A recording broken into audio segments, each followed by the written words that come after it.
নমস্কার, আমি মিলি সরকার Bengali urban kitchen থেকে বলছি। আপনাদের সবাইকে জানাই শুভ দীপাবলির অনেক অনেক প্রীতি ও শুভেচ্ছা। আজকে আমি বানাচ্ছি গুঁড়ো দুধের বরফি, যেটা বানাতে খুব বেশি সময়ের দরকার হয় না আর খুব বেশি উপকরণেরও দরকার পড়ে না। এটা খুব সহজেই তৈরি করা যায়। আসুন এবার দেখে নেওয়া যাক কীভাবে আমরা সহজে এটা তৈরি করতে পারি। প্রথমে একটা বড় বোল নিয়ে নিয়েছি, তারপরে আমি এর মধ্যে দিয়ে দিচ্ছি 2 কাপ পাউডার মিল্ক। এরপরে আমি এর মধ্যে দেব 1 কাপ পাউডার সুগার।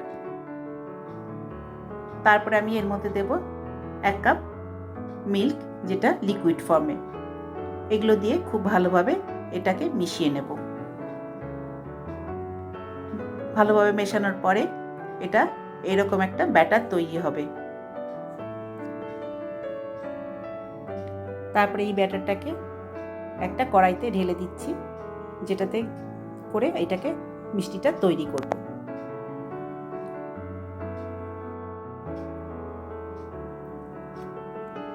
এবার কড়াইটা বসিয়ে দিয়েছি গ্যাসে। আঁচটা কিন্তু এখানে একদম কম করে রেখেছি। তারপরে এর মধ্যে দিয়ে দিচ্ছি 1/4 কাপ ঘি।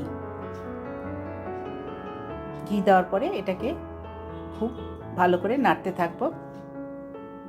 এটা বানাতে মোটামুটি 20 থেকে 25 মিনিট মতো সময় লাগবে, কিন্তু এটা খেয়াল রাখতে হবে তলায় যেন লেগে না যায়। কন্টিনিউয়াসলি এটাকে নাড়তে হবে।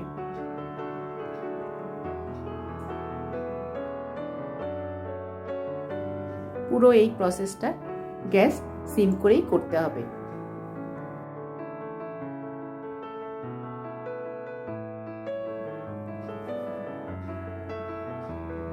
আপনি এখনো যদি আমার চ্যানেলটাকে সাবস্ক্রাইব না করে থাকেন তাহলে অবশ্যই সাবস্ক্রাইব করবেন আর বেল আইকনটাকে টিপুন, তাহলে নতুন কোনো ভিডিও আপলোড হলে আপনি তার নোটিফিকেশনটা পেয়ে যাবেন। দেখুন এখনো এটাকে নাড়তে নাড়তে কিছুটা কমে এসছে। এরপর আরও কিছুক্ষণ এটাকে নেড়ে ভালোভাবে শুকিয়ে নিতে হবে। এবার আমি এর মধ্যে দিয়ে দিচ্ছি 1 চামচ এলাচ গুঁড়ো। এলাচ গুঁড়ো দেওয়ার পরে আবারও ভালো করে এটাকে নাড়তে থাকবো।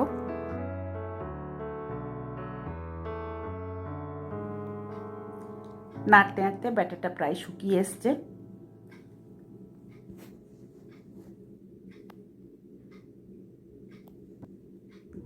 কড়াই থেকেও ছেড়ে যাচ্ছে।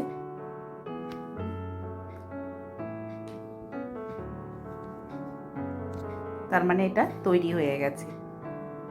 এবার এটাকে নামিয়ে নেব।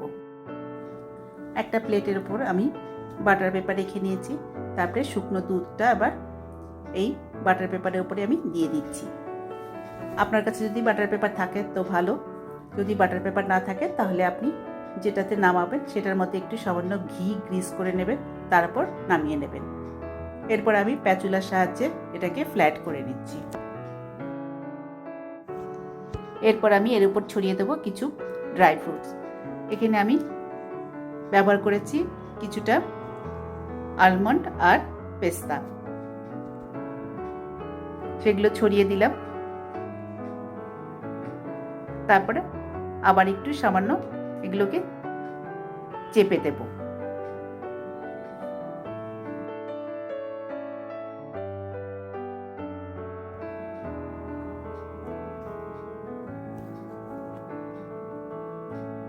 এরপর আমি আর একটা বাটার পেপার উপর থেকে দিয়ে দিচ্ছি, যাতে ফ্ল্যাট হয়ে যায় একদম।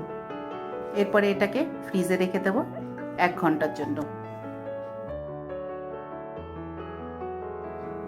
1 ঘন্টা পর ফ্রিজ থেকে বার করে নিয়েছি। প্রথমে বাটার পেপারটা উপর থেকে তুলে দিলাম। দেখুন কেমন সুন্দর সেট হয়ে গেছে। এবার আমি এগুলোকে নিজের পছন্দ অনুযায়ী কেটে নিচ্ছি। এখানে আপনি চাইলে কুকি কাটার দিয়েও নিজের পছন্দ অনুযায়ী শেপ দিয়ে নিতে পারেন।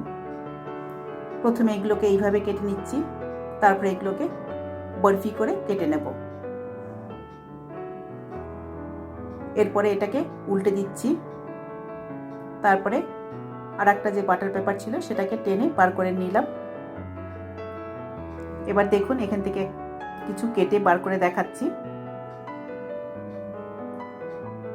দেখুন কেমন সুন্দর তৈরি হয়ে গেছে গুঁড়ো দুধের বরফি। এই দীপাবলিতে আপনিও খুব সহজে বানিয়ে ফেলুন গুঁড়ো দুধের বরফি এইভাবে।